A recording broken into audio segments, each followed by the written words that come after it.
Oh, Canada. Jiffy Lube is here to keep you moving through mornings like these. Full synthetic oil changes, quality Pennzoil products, tire checks, battery tests, and everything else your car needs to get through our winters. Stop by Jiffy Lube for fast, easy, warranty-approved service. No appointment, no hassle. Just dependable service right when you need it. Jiffy Lube, keeping you moving through this.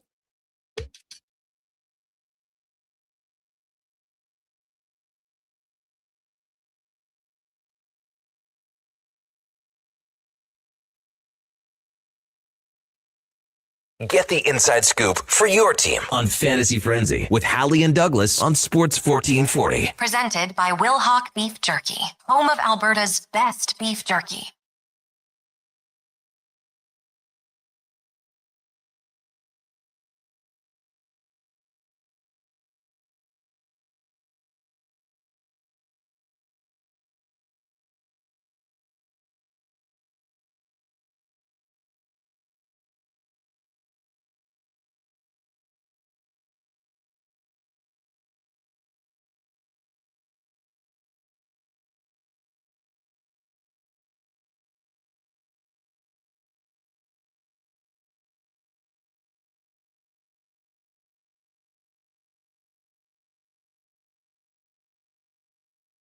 Good morning. Thank you for tuning into Fantasy Frenzy here on Sports 1440.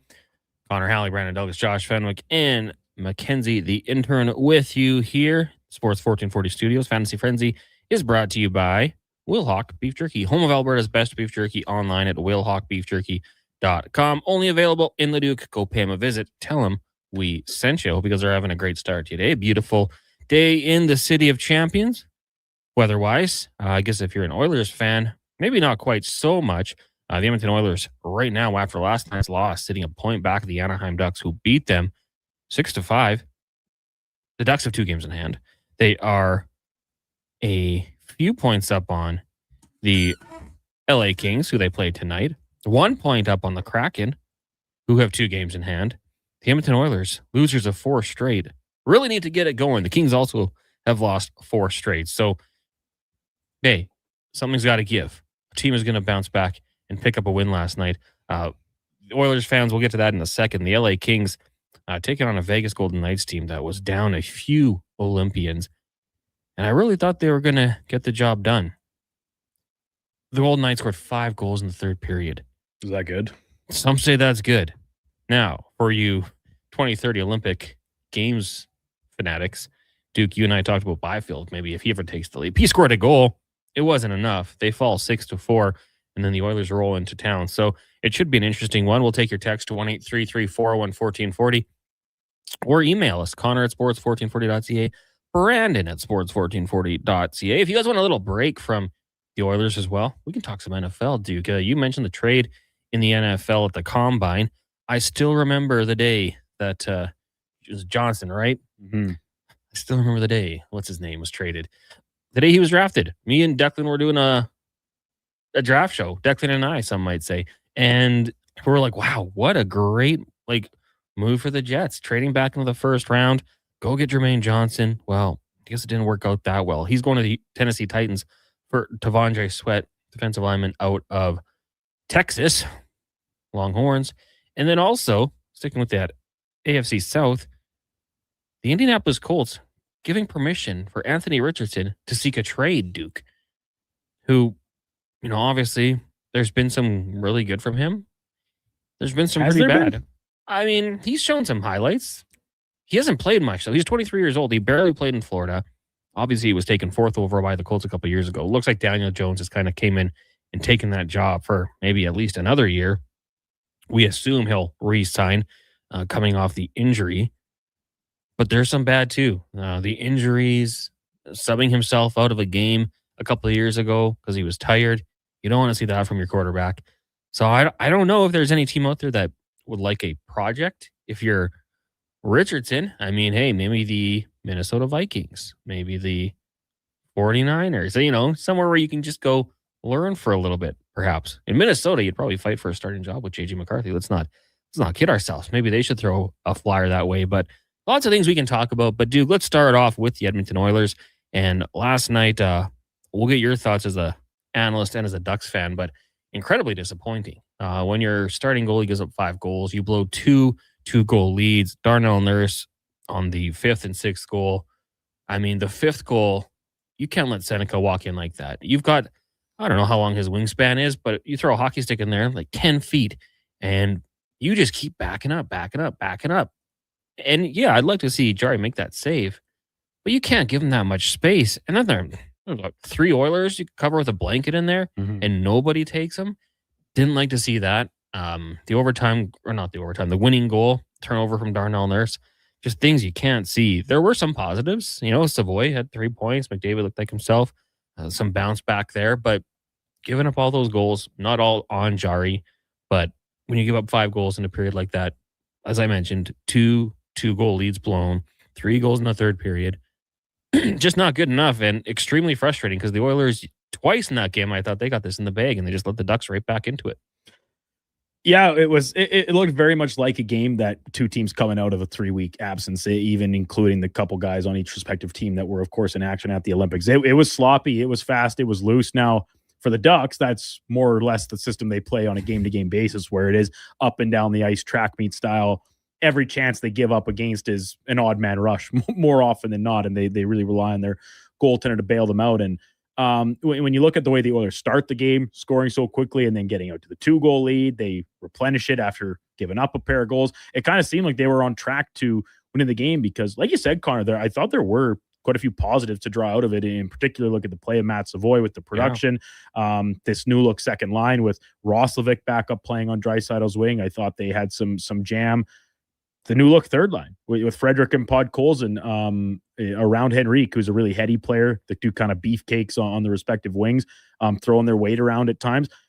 I enjoyed a lot of what I saw, but it just kind of boils down to a lot of the same things we've been talking about, particularly since the turn of the calendar following the Christmas break, that it's just like they're just too loose defensively and not taking care of the little details of the game from that side of the puck. And then you couple that with a goaltender who is struggling right now. And you say right now, pretending there wasn't just a 3-week break going back to their pre-Olympic schedule, which makes it 4 losses in a row. And yeah, at least a couple, maybe 3 or 4 that you kind of want back from a goaltending perspective last night. And you say, it's tough to win a game that way, even when you do put up 5 from your offense. Disappointing result for the Oilers on a 3-game trip in California. All 3 teams you play are chasing you in the standings. With this, the Ducks leapfrog you. Should the Kings win in regulation tonight, they have caught you, and that all of a sudden makes that Saturday afternoon matchup so imperative that you're staring down the barrel of an 0-3 start to the break and 7 consecutive losses. You have to think it would be paramount to try and stop that bleeding tonight in LA. Totally agree with you. And yeah, like you said, a couple bright spots. Roslovic getting that early goal was nice. Savoy. I thought even Frederick and Mangiapane doing some things. Like Trent Frederick had a couple nice plays, didn't result in goals. Threw his body around, had 6 hits total. So, things you want to see. But to give up 4 goals at the end of the game, not good, terrible. And, you make that decision, obviously, to pull Tristan Jarry, and obviously the plan would be to go with Connor Ingram tonight. So he gets a little extra work here. But, man, it's just extremely frustrating to be up in that situation and let the Ducks march right back and get the win. Credit to the Ducks for doing so. You do have to give them credit. And they lead the league and come from behind victories, but there had been once, I believe the broadcast said, so far this year, of their 7 comeback wins, where one of them came when they were trailing after 40 minutes. You can now add a second to that and a league-leading 8th win in come-from-behind fashion. You got to give them credit because they refused to go in the game despite, as we said, 2 separate 2-goal deficits and then eventually a third 1-goal deficit. You mentioned Jarry getting pulled in what at the time is a tie game, middle of the third period. I'm not saying he didn't deserve to get the yank because we just discussed you want several of those back. But to you, Connor, is that putting your team in the best position to win the game at hand, or is it more about sending a message that there's accountability here? You can't play this way and expect to stay in the crease. I kind of think both. Okay. Like, could you trust him to make a save at that point? He gave up but 3 goals. That comes in tandem with throwing a guy that has been sitting on the bench for 50 minutes into the game where essentially you don't get a warm up there. There's no easing in. Mhm. You have to make almost every stop down the rest of the way, which Ingram played fine. Like he made a couple good saves, and then the sixth game winning goal. What do you want a guy to do at the backdoor play, which was even a double clutch from Gauthier because the pass Yeah. had so much jam on it.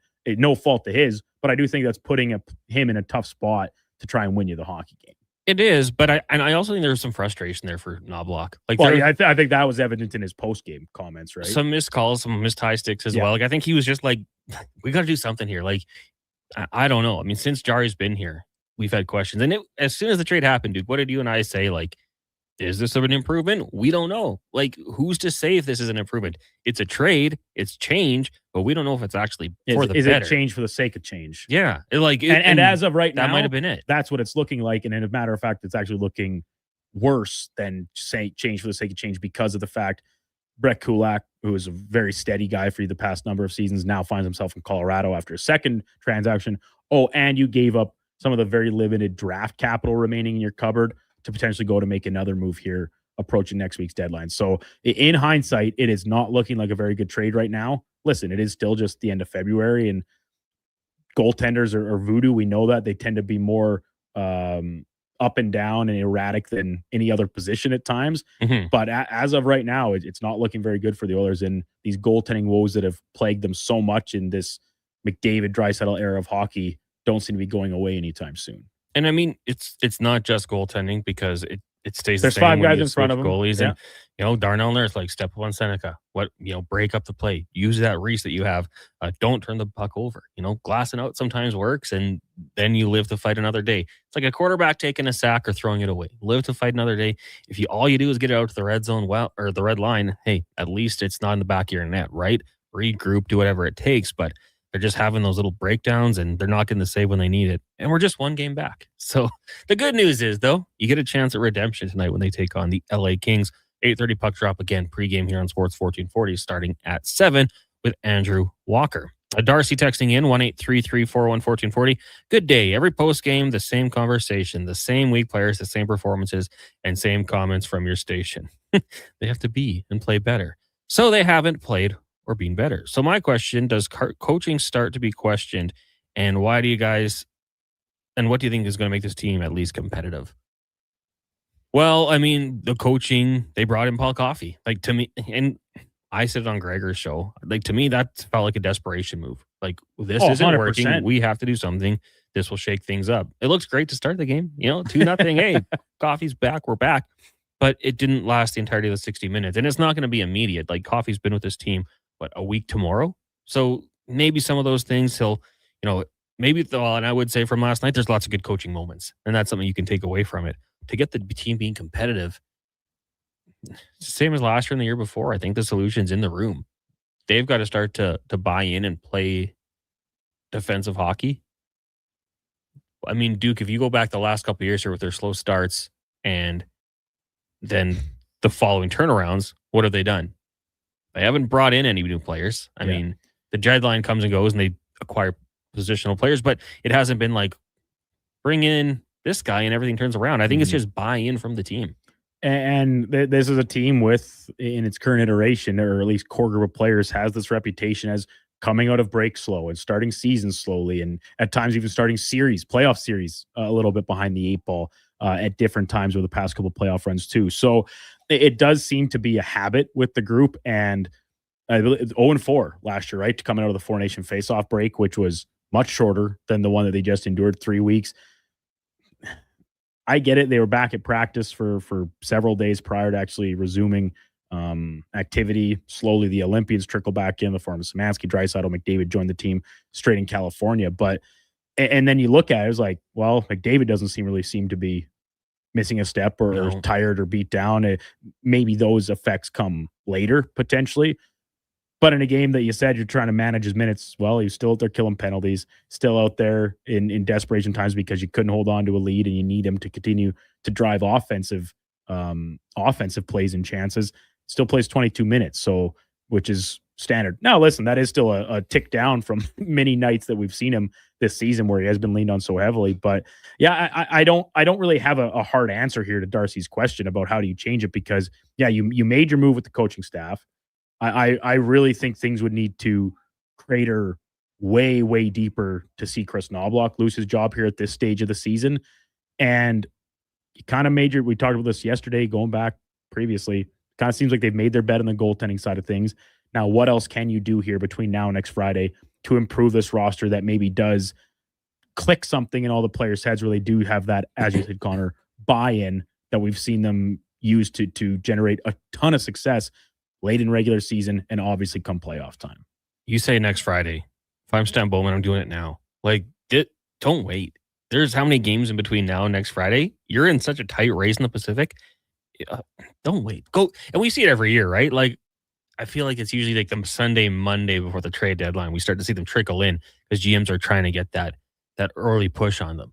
Start now. Get it done because you can't afford like this road trip. How important is every game? Tonight's another massive game. Don't wait. Go out there. If you have some positional need and you're Stan Bowman, I say do it right now. Get on the phone, make it happen, and do something. And great point by you, actually, because we talked about yesterday. What would the minutes look like for Connor McDavid? And when it came to even strength, only Draisaitl and Hyman had more time.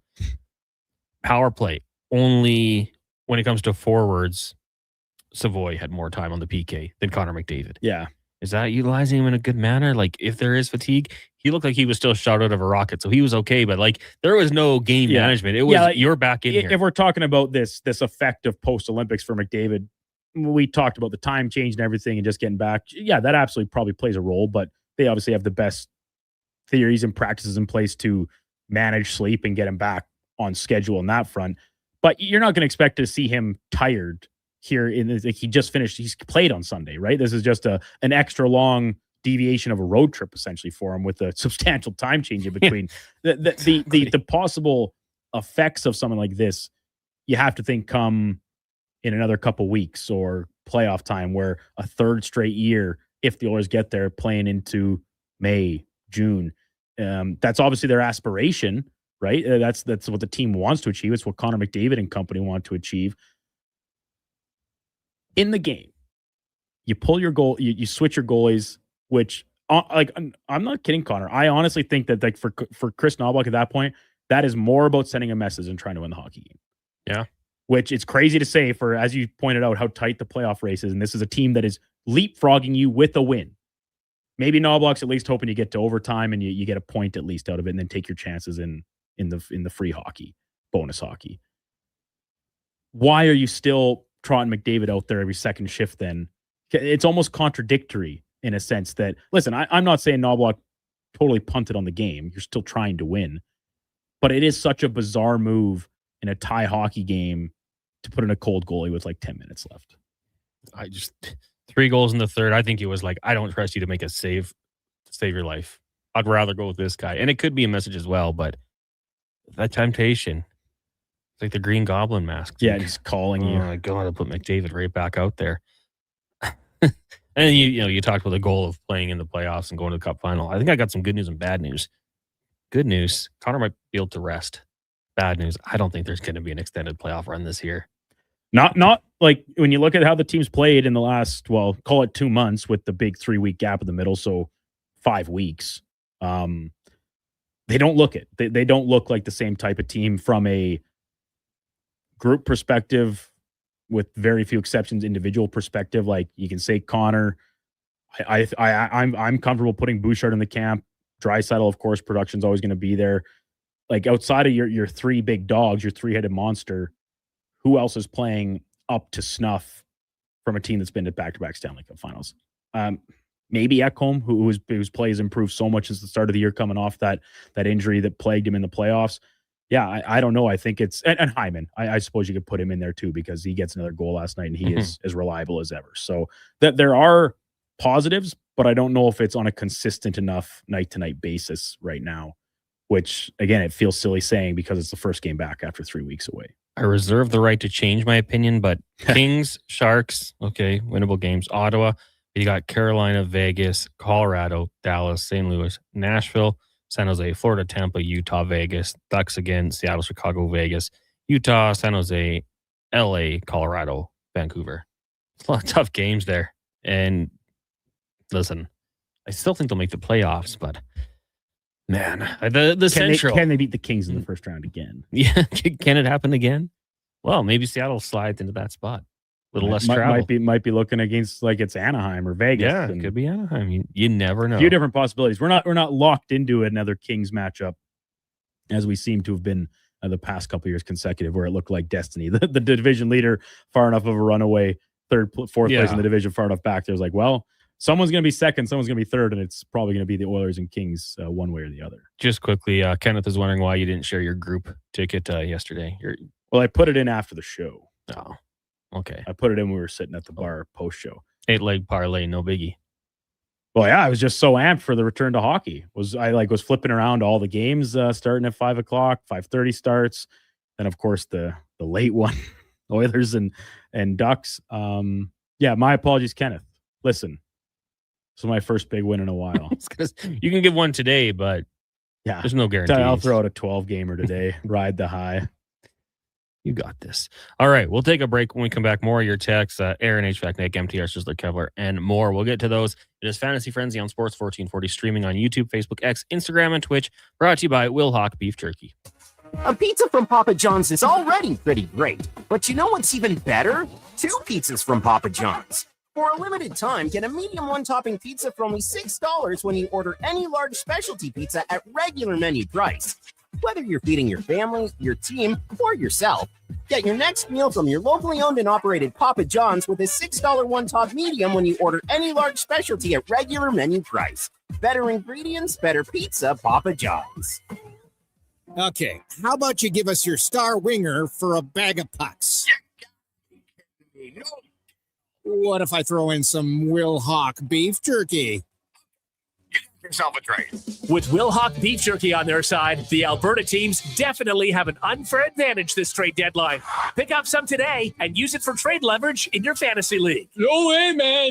It's way too good. Will Hawk Beef Jerky, only available in Leduc. Get yours today, because you don't win trades with salad.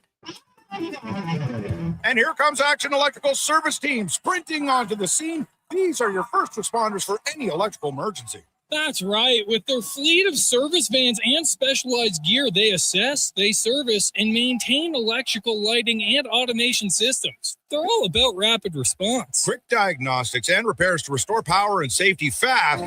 Hire the Action Electrical team to bring home a win for your project. Visit actionelectrical.net. Silent Rides is one of Alberta's premier specialty charter companies. With our luxury motor coaches, we provide our customers with the safest and most reliable ground transportation services. Our seatbelt equipped, top-of-the-line motor coaches have become the preferred carrier for many local sports teams, tours, corporate outings, and other various travel needs across Western Canada. For more information and to request a quote, contact sales at 877-748-0991 or visit silentrides.ca. At Hughes, it's all about getting in and out quick and clean. No cash, no problem. With Hughes' new tap and wash system, all you need is your debit or credit card to get your vehicle sparkling clean. Find us at HughesCarWash.com. This hockey season, before every game, check out the pregame show with Andrew Walker on Sports 1440. It's brought to you by Titan Supply, your only source for rigging, lifting, and hauling products. Visit titansupply.ca. For over 60 years, the folks at Diablo Boots have been selling the best Canadian-made boots. Handcrafted in Winnipeg, Canada West makes the best quality cowboy, biker, and work boots for Diablo Boots with replaceable soles and heels. Why buy cheaper quality like Ariat, Justin, and Red Wing made in China when Canadian-made is better? Support Canada's workers and Diablo Boots for the best boots. So save on boots by Save On Foods. That's Diablo Boots, 3340 Gateway Boulevard on the east side of Save On Foods. Canada West and Diablo Boots, the two best names in the boots business. This is the sound of a Toyota Tacoma arriving at the trail with 2 high-performance snowmobiles in tow. And this is the sound of a Tacoma arriving at school with 2 high-energy kids in tow. 2 extremes, 1 Tacoma with a powerful I-Force engine. Now's the time to get yours. It's time to Toyota. Lease a 2026 Tacoma Double Cab SR5 from $115 weekly for 60 months at 6.69% with $6,899 down. Visit shoptoyota.ca or your Prairie Toyota dealer today.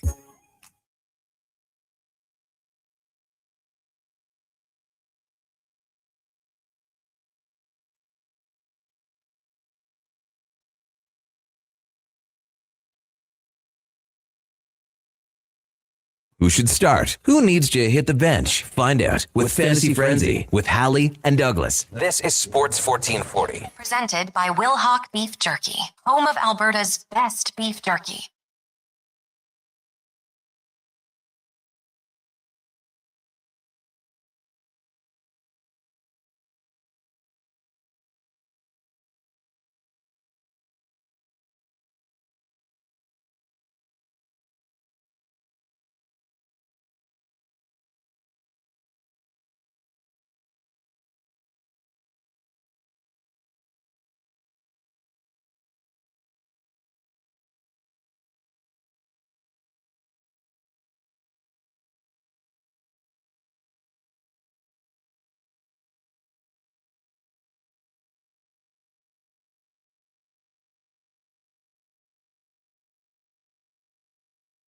Eleven 27. Welcome back to Fantasy Frenzy here on Sports 1440. Connor Halley, Brandon Douglas, Josh Fenwick, Country Mac with you here. Text lines 1-833-401-1440.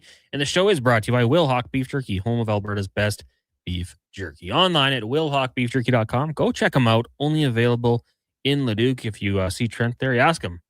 You could ask him his thoughts on the Oilers or what's going to happen with George Pickens. How about them Cowboys? The Cowboys going to get their wide receiver 2 locked up. He could be wide receiver 2, Duke, but he could also be wide receiver 1B. On a lot of teams. A very good player. Well, he could be number 1 on a lot of teams. Heck yeah. Forget about 1B.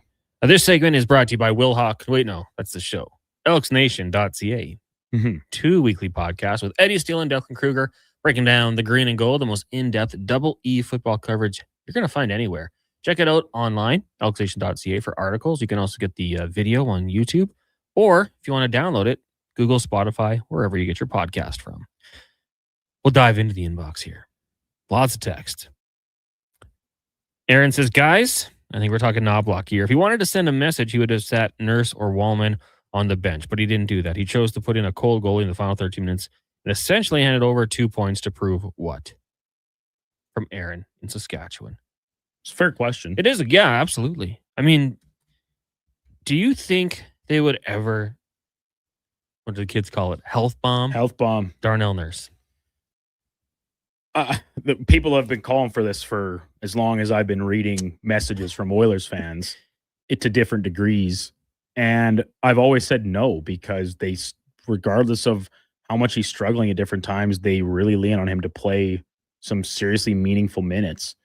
And I've not been shy to saying like he has struggled this year mightily. And last night was a full display of it. You talk about the back end play on Seneca, bobbles the puck on what leads to the game-winning goal. And listen, everybody bobbles pucks time to time. That happens. But it's more so how you try and recover from it and just like don't play once again to the best of your abilities or utilize your strengths as a defender.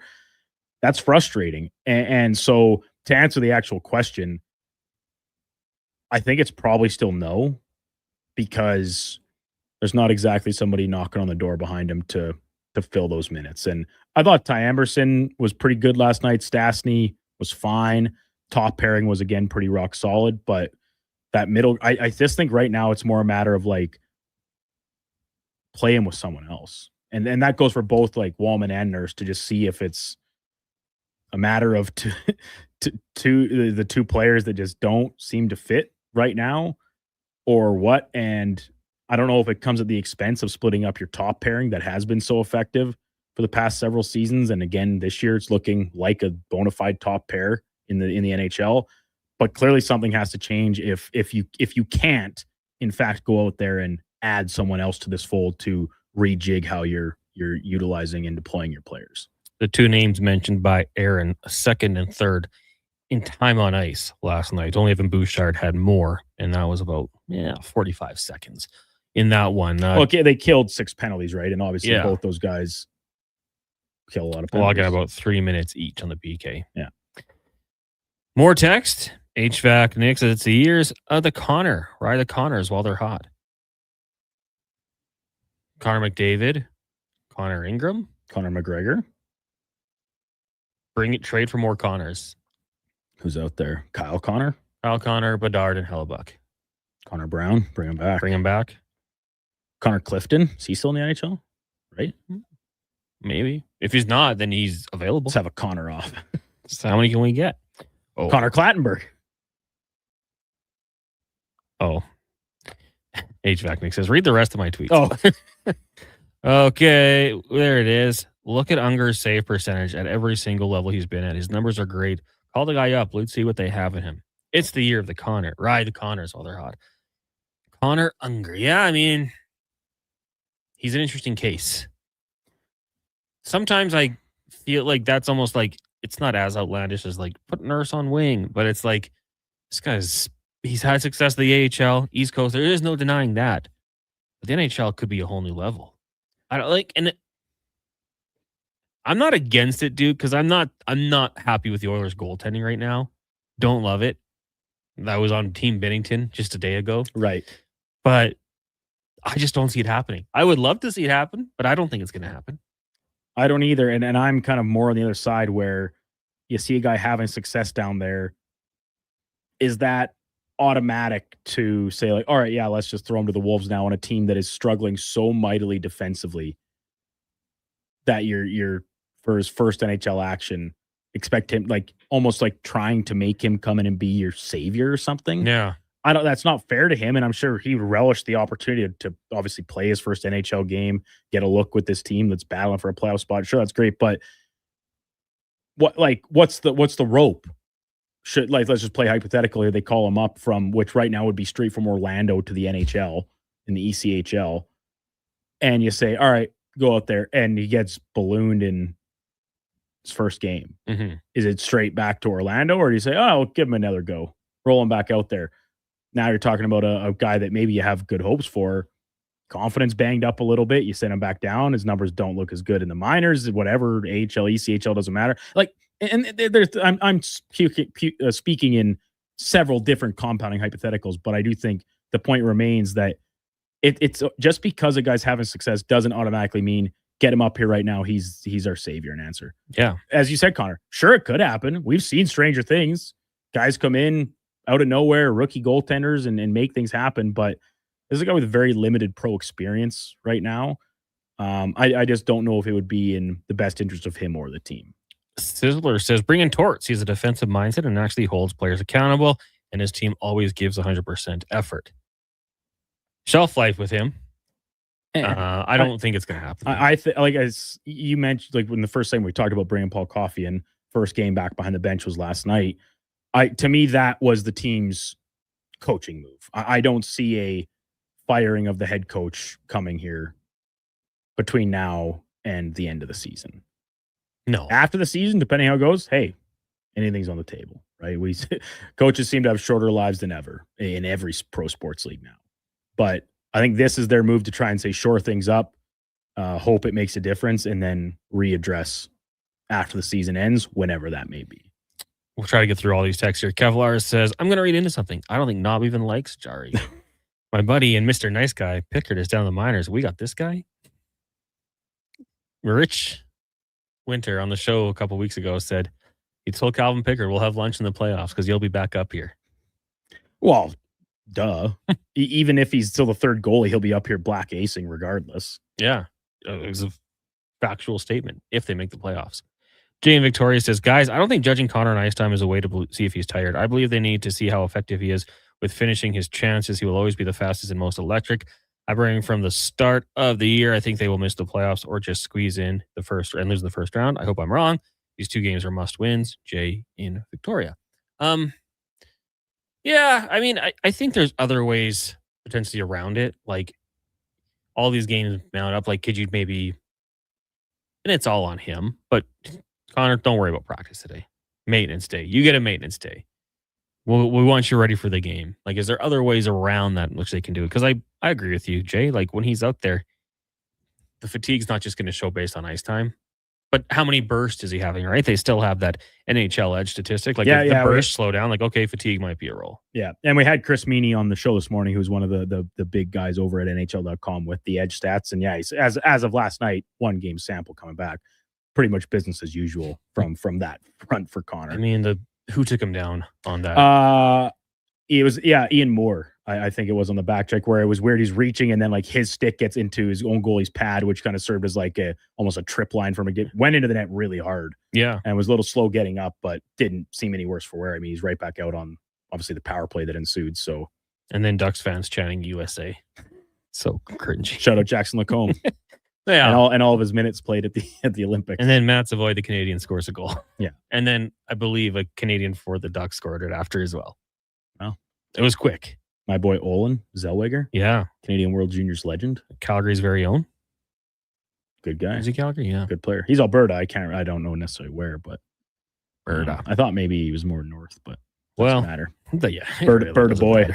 We're all in one. We're all in this together. Spinner from Edmonton North. CH, there's just too many internal issues within the organization to even consider them winning a cup in the foreseeable future. The options, restructure the entire management team, or total rebuild by trading McDavid and Draisaitl for a haul of players and picks and prospects. It would be record-breaking.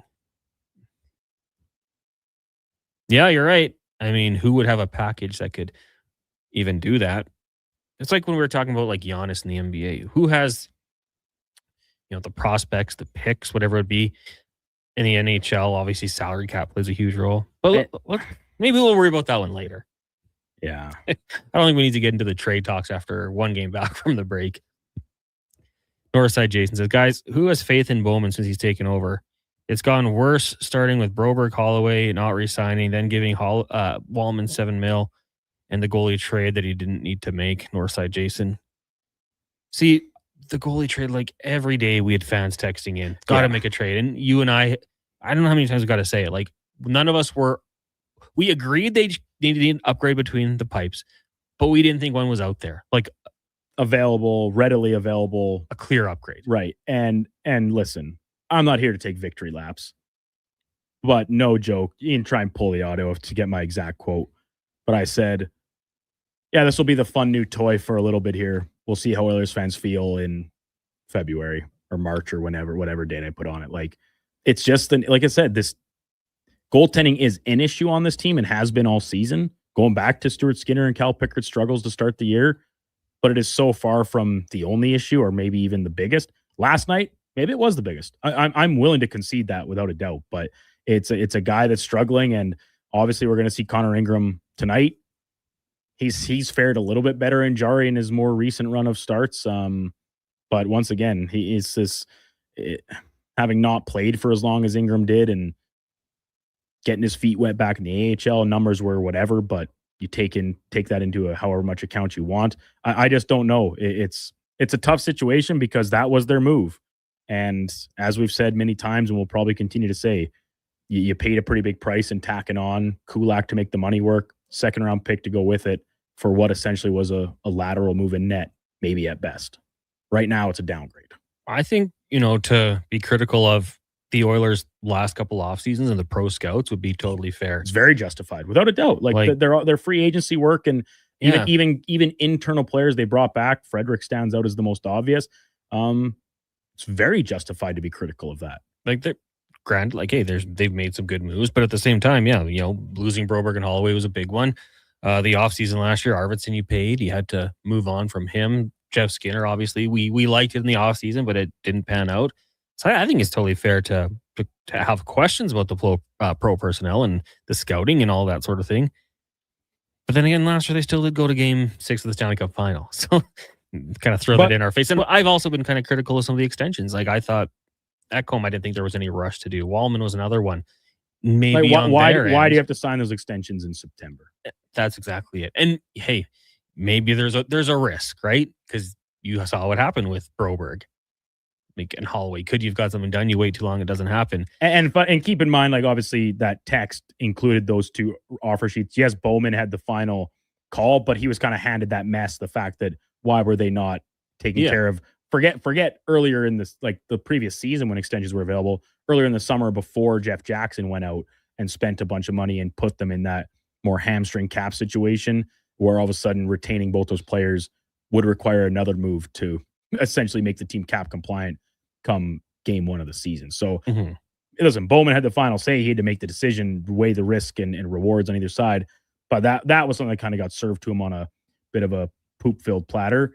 Now, since then, yeah, it's been all his reins, and there's been a lot of questionable activity from free agency to extensions. The Jarry trade, if we want to roll that in from this year. And going back to that previous year, like you even had Evander Kane who wasn't on the roster all season long. You had to do things right to make it work.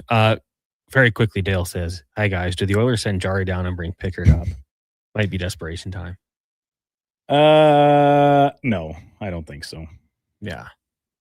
I don't think the numbers work there because you'd only knock $1 million off Jarry's cap hit, which is what, 5.7?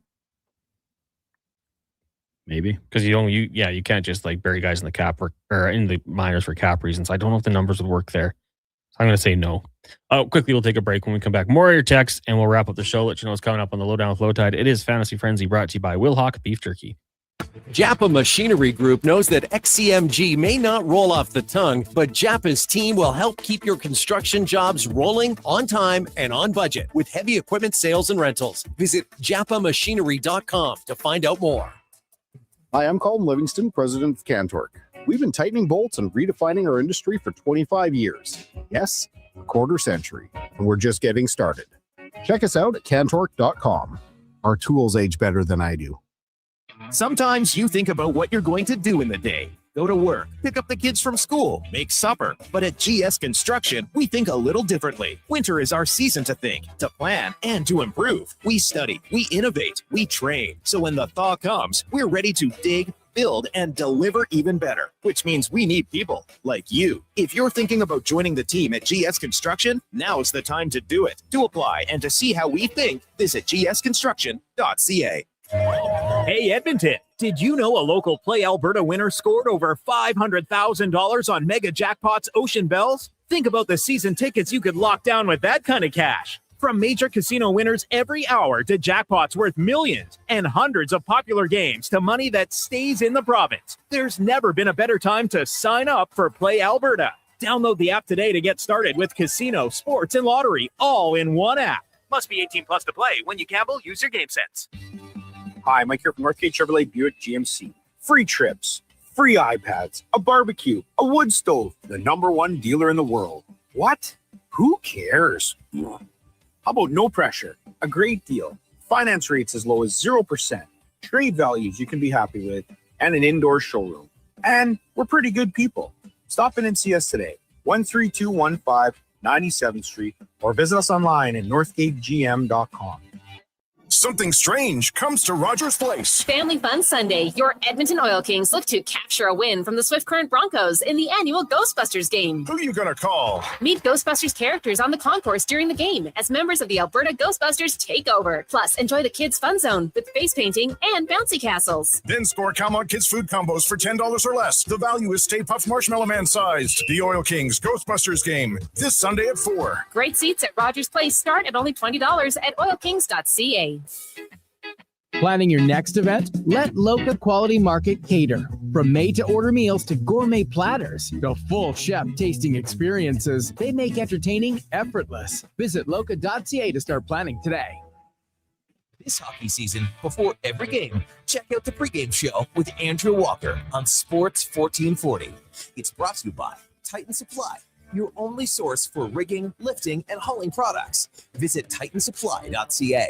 Invest for today and tomorrow. Vision Credit Union makes it simple with 2 RRSP options to fit your goals. Choose a secure term deposit RRSP with guaranteed returns or a mutual fund RRSP offering higher growth potential with exciting opportunities. With an RRSP, you'll save on your income tax, grow your investments tax-free, and get closer to your dreams.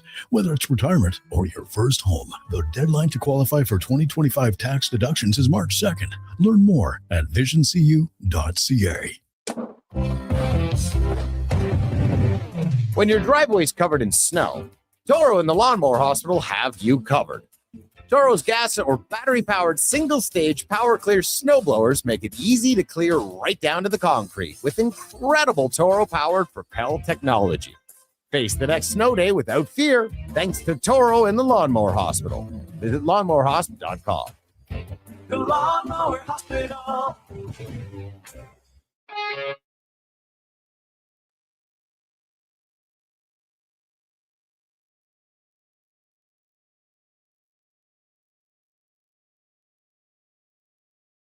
You haven't set your lineup yet, right? It's Fantasy Frenzy with Halley and Douglas on Sports 1440. Presented by Will Hawk Beef Jerky, home of Alberta's best beef jerky.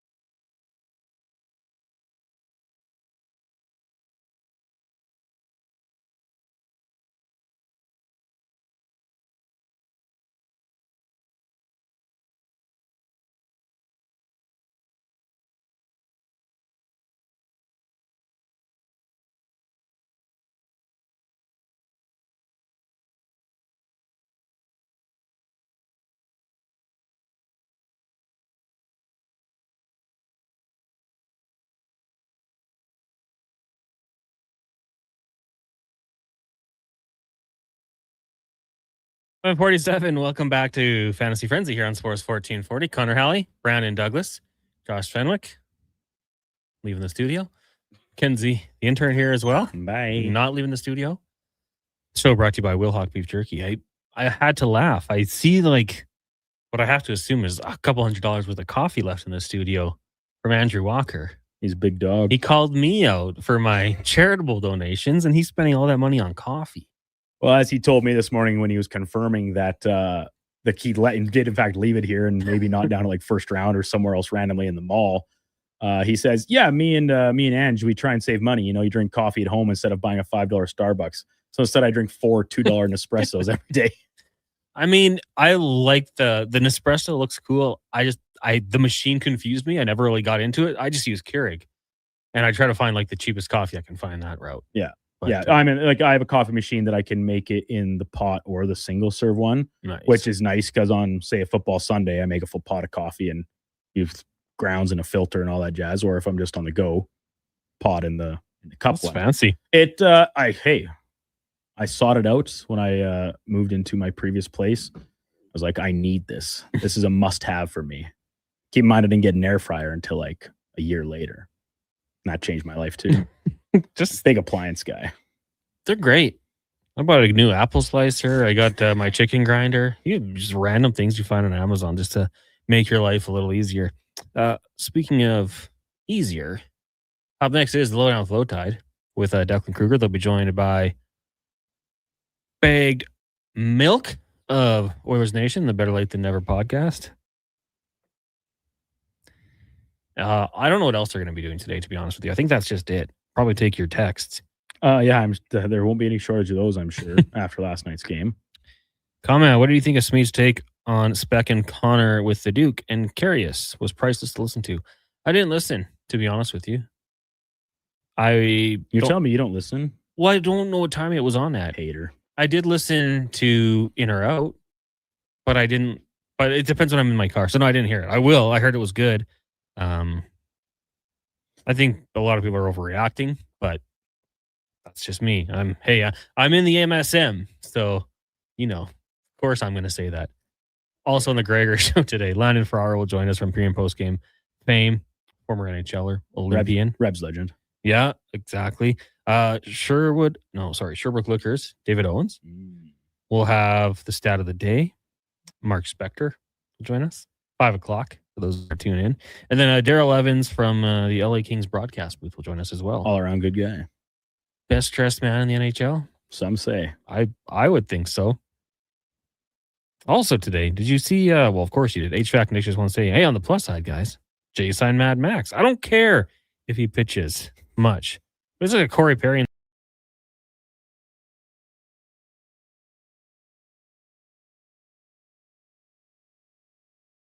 The room. Been there, done that. We talked about it a ton during the playoff run last year. He's a literal psychopath.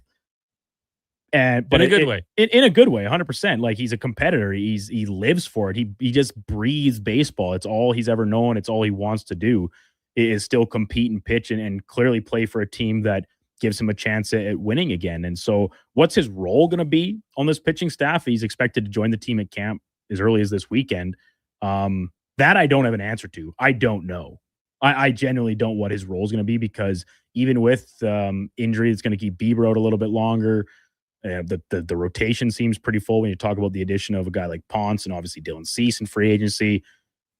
I don't know, but I'm glad. I like it. Yeah. I'd rather have him. You always say this, Connor, about like fantasy players, better on my bench than on someone else's roster. Yeah. That's kind of how I feel about Max Scherzer. Like I would hate to see Scherzer like pitching for the Orioles here however many times a year against the Jays, and you have to watch him mean mug all of his old teammates at the plate instead. So he's a legend of the game, like surefire Hall of Famer, all these things. 19th season is what he's going to be back for here. That's crazy. It's awesome. Like, it's a great story. It's a great get for the Jays, just for everything you said about it. It's like purely the presence, the experience, the player coach transition. And did you see his daughter wrote a letter to the Blue Jays? No, I did not see that. Brooke. Yeah, she wanted to be back. Wanted them to keep him. And his family was one of many, along with Shane Bieber's wife, who is another one that kind of joined the team mid-season. Scherzer obviously with the team all of last year, saying that it's kind of like the most fun they had in as part of a baseball team as a family in a long time, if ever, in both those guys being longtime pros. So it's clear that the Jays have something good going on from a team dynamic perspective and locker room presence. Obviously some changes, no more Bo Bichette, but they largely brought back much the same cast with a couple big name additions to trying to fill things out. Mentioned Cease, Ponce, the third baseman, Japanese player. Went yard earlier this week. Yeah. So, hey, I'm pumped. It's spring ball still. I don't get too, I'm not like AJ Keller from down the hallway here where I'm watching every spring training game. If it's on and there's nothing else, sure, I'll tune in for a bit. But come opening day, you better believe I'll be dialed and locked in. I'll probably have tell you what, Kenneth, my annual automatic opening day, every game on the slate bet. I'll share it with you guys when we get there in a month or so. Walker replied to my thing saying, better for his morning routine than clout chasing by donating. If you'd like to get in on Gregor's Giving Gang and help out kids sport, I do it once a year. $25 a month, and they send you a tax receipt at the end of the year. Hey, just a little thing we can do to help the kids, get them into sport. Now, I just want to go back to that because I've seen people say when we were talking about Scherzer, well, what's the price? Why do we care about the price anymore in baseball? There's no, it's not your money. What do you care? It doesn't matter. Give him $55 million. Who cares? What's it going to cost you? A little more on the luxury tax? Give him $1 billion. Hand him the check. This is Rogers Media we're talking about. They have nothing but money at their disposal, and all the power to them. They have started to spend it. On the Blue Jays, and I mean like on players, right? Obviously, huge upgrades to Rogers Center the past couple off seasons. I've still never been to a game there, so I don't. Even if I go in the future, I have nothing to compare it to. But you talk to the individuals that work in the stadium, from the beat writers and the broadcasters and stuff, to friends of mine that have gone to games before and after. It's all been great in terms of the reno side of things, the fan experience. But they're actually spending it on the players and on the team to the extent to try and compete with the likes of the Dodgers and the Yankees, as they should. Other spenders, Mets, Padres. Sure. Yeah, I mean, I'm here for it.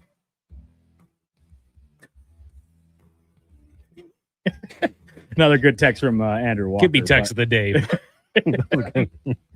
Up next is the Lion So Tide.